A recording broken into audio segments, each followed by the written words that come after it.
Hey guys, so quick video I'm gonna make. I just wanted to address a few things that I've been seeing on the internet, especially on Facebook.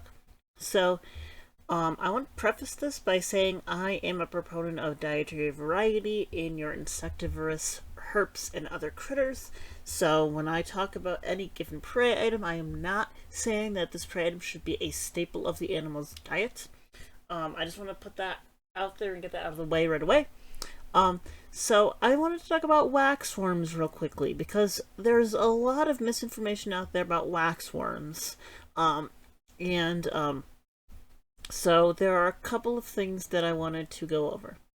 So obviously, when an insectivore eats an insect, it is eating that insect for the different macro and micronutrients within that animal so that it can digest it and have energy for its basic bodily functions as well as biomass for growth and stuff like that.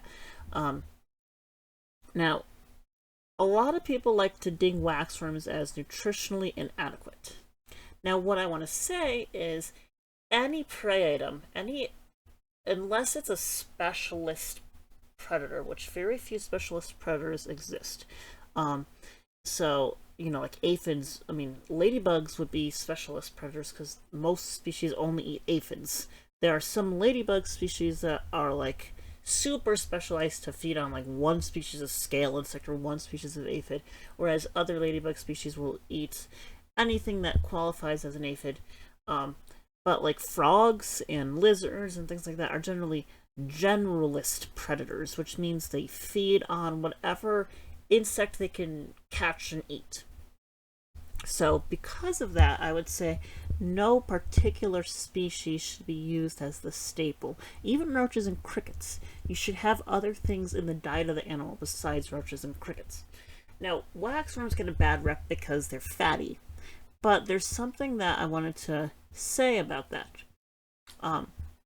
The fat content of waxworms varies throughout the waxworm's life. So, waxworms eat a high protein diet because they feed on pollen, honey, and bee brood. And when the waxworms are in their earliest instars, so an instar is a period of time between molts. So you have, hatchlings are at the first instar. Then you molt to the second instar. I believe waxworms have 6 instars. I could be wrong. I don't think they have the typical 5 that you see in other lepidopterans. They may have 7. It doesn't matter. Only in that final instar are the waxworms going to be really, really fatty. And the reason for that is because the adult waxworm does not eat.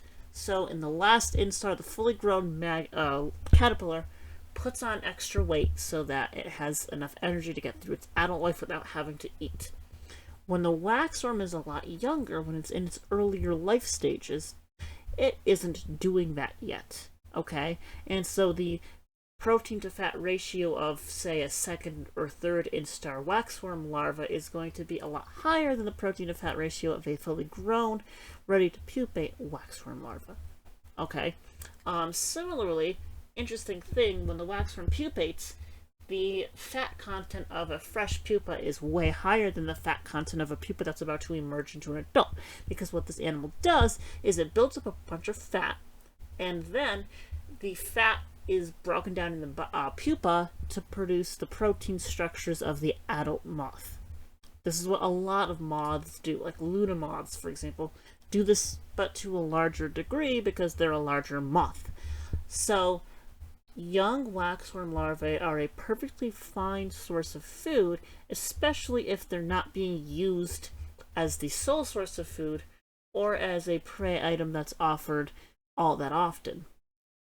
So I hope that helps clarify some of this for people, and obviously you can feel free to ask me questions.